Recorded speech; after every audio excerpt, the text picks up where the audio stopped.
بسم اللہ الرحمن الرحیم لقد کان لسبأ فی مسکنہم، البتہ تحقیق ہے واسطے سبا کے ان کے مسکن میں آیت بڑی عبرت، جنتان دو باغ، عن یمین دائیں جانب، بشمال اور بائیں جانب، کلو من رزق ربکم، کھاؤ اپنے رب کے رزق سے، بشکرو لہو اور شکر کرو اس کا، بلدۃ طیبہ شہر پاکیزہ، برب غفور اور رب بخشنے والا۔ لقد کان لسبأ سے پہلے حضرت داؤد اور حضرت سلیمان دو منیب آدمی اور شکر گزار آدمیوں کا ذکر تھا۔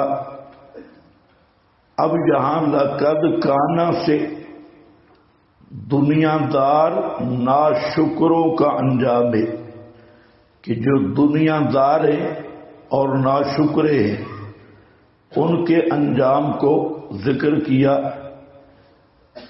اور دوسرا یہ کہ حضرت داؤد اور سلیمان کے متعلق شبہات کا جواب تھا، تو لقد کان لسبأ سے تخویف دنیاوی کا ایک نمونہ مذکور ہے کہ مشرکین دنیا میں بھی تباہ ہوتی ہیں۔ لقد کان لسبأ، یہ سبا کے متعلق آپ کے پاس ترمذی کی حدیث ہے حاشیے کے آخر میں کہ رسول اللہ صلی اللہ علیہ وسلم سے پوچھا گیا کہ سبا کیا ہے؟ زمین ہے، عورت ہے؟ تو آپ نے فرمایا لیس بارض، یہ ارض زمین بھی نہیں، عورت بھی نہیں، ولکنہ رجل، یہ ایک آدمی تھا جس کے 10 بیٹے تھے، 6 یمن میں آباد ہوئے اور 4 شام میں۔ آگے پھر قبائل ہیں کہ جو شام میں آباد ہوئے وہ لخم ہے، جذام ہے، غسان اور عاملہ، اور جو یمن تیامن یمن میں آباد ہوئے وہ ازد، اشعری، ہمیر الی آخرہ، یہ 6 یمن میں آباد ہوئے۔ تو سبا ملک، سبا آدمی کا نام ہے جس کے نام پر ملک تھا، اور یہ ملک یہاں جس واقعہ کا ذکر ہے یہ یمن کے دار الحکومت اس کی بات ہو رہی ہے جو موجودہ یمن بھی ہے، صنعاء، اور اس وقت جو یمن کا دار الحکومت تھا اس کا تذکرہ ہے۔ البتہ تحقیق ہے سبا ان کے مسکن میں بہت بڑی نشانی۔ وہ کیا عبرت اور نشانی ہے؟ ان لوگوں کو اللہ تعالیٰ نے ہر قسم کی خوشحالی عطا کی۔ ان خوشحالیوں میں ایک یہ کہ 2 قطاریں باغ کی، بہت بڑے شہر کے دونوں جانب دائیں اور بائیں عالی شان باغات۔ یہاں اسرائیلی روایات میں تو بہت کچھ مبالغات ہیں کہ یہ اتنے باغ لمبے چوڑے اور پھلدار تھے کہ اگر کوئی آدمی ٹوکری اٹھا کر سر پہ چلتا تو عام پھل جو گرتے ہیں باغوں سے نکلتے نکلتے وہ ٹوکری بھر جاتی، اور اس میں مچھر نہیں تھا، مکھی نہیں تھا، پھر ان پھلوں اور باغوں کی تفصیل، لیکن حدیث میں یا صحابہ کرام سے یہ تفصیل منقول نہیں، یہ اسرائیلی روایات ہیں۔ قرآن کریم اتنا بتا رہا ہے کہ دو باغ تھے، یعنی دو قطاریں، عن یمین و شمال، دائیں جانب شہر کے اور بائیں جانب، یہ خوشحالی کی علامت ہے۔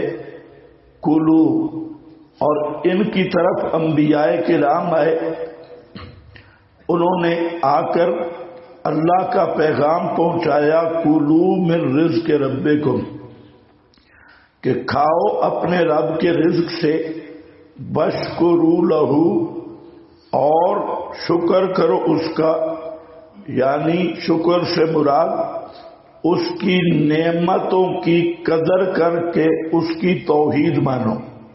تو شکر سے مراد ہے مسئلہ توحید کو ماننا۔ تو جو آدمی صحیح معنوں میں توحید کو مان گیا، اس نے اللہ کا شکر کیا، کیونکہ شکر کس کو کہتے ہیں؟ نسبت النعمت الی المنعم، کہ نعمت کی نسبت منعم کی طرف کی جائے، اور اس کے مقابل شرک ہے اور کفران نعمت ہے، ناشکری، اور مشرک سب سے بڑا اللہ کا ناشکرا ہے کہ نعمتیں اللہ دیتا ہے اور یہ اللہ کا حق غیروں میں تقسیم کرتا ہے، اور نعمتیں اللہ دیتا ہے اور یہ نسبتیں غیروں کی طرف کرتا ہے۔ تو اس لیے مشرک، شرک اور شکر جمع نہیں ہوتے۔ بلدۃ طیبہ، بلدۃ شہر، طیبۃ عمدہ، اور طیبہ پاکیزہ، یعنی جس میں رزق، آب و ہوا، ماحول سب عمدہ تھا۔ برب غفور، اور رب کوتاہیوں کو معاف کرنے والا۔ یہ انبیاء کی جو دعوت تھی اس کا خلاصہ ذکر کیا۔ فَأَعْرَضُوا، اس پر بھی انہوں نے اعراض کیا، منہ موڑا۔ فَأَرْسَلْنَا عَلَيْهِمْ، ثمرہ اعراض، پس بھیجا ہم نے ان پر ان کے سیل العرم، پانی، سیلاب، بند کا، ڈیم کا۔ ان کا ڈیم تھا جیسے ہمارے ہاں منگلہ ڈیم اور غازی وغیرہ ڈیم ہیں، تو انہوں نے بھی اپنے دارالحکومت میں بڑا ڈیم قائم کیا جو سیلابی اور بارشی پانیوں کو روکتا، اور پھر اس سے انہوں نے نہریں جاری کی جو زرعی کھیتوں کو لگتی، باغات میں پانی جاتا۔ تو یہ ایک منظم نہری نظام تھا آب پاشی کا، جو ان کے لیے نعمت تھی اور اللہ تعالی کا فضل تھا۔ لیکن جب انہوں نے اللہ تعالی سے غداری کی اور نعمتوں کی ناشکری کی، تو وہی جو اسباب نعمت تھے ان پر عذاب کی صورت اختیار کر گئے، اور وہ بند ٹوٹ گیا۔ سخت بارشیں آئیں، بند ٹوٹا، اور پورا شہر اور پورا علاقہ وہ بھی برباد ہو گیا۔ سارے باغات وہ بھی اجڑ گئے، اور اب ساری نعمتیں چھن گئی، اور ان کے پاس سوائے چند بیریاں اور جیسے سیلاب زدہ علاقوں کے درخت ہوتے ہیں تو چند وہ درخت رہ گئے، باقی سب شہر بھی برباد، اور پانی کے سیلاب میں باغات بھی برباد۔ وَبَدَّلْنَاهُمْ، اور بدل دیا ہم نے ان کو دو باغ، بِجَنَّتَيْهِمْ، یہ بِجَنَّتَيْهِمْ باغ نہیں تھے،